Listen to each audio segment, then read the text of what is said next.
If you're thinking about buying car insurance, if you just purchased a car or you got a policy that's coming up for renewal, the one thing that you want to think about is the different types of coverage.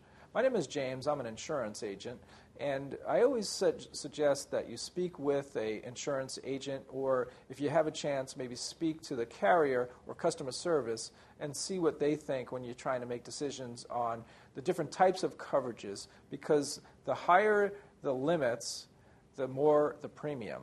The lower the limits, the lower the premium. And it also works the same with the deductibles. The deductibles will dictate how much money you're going to spend.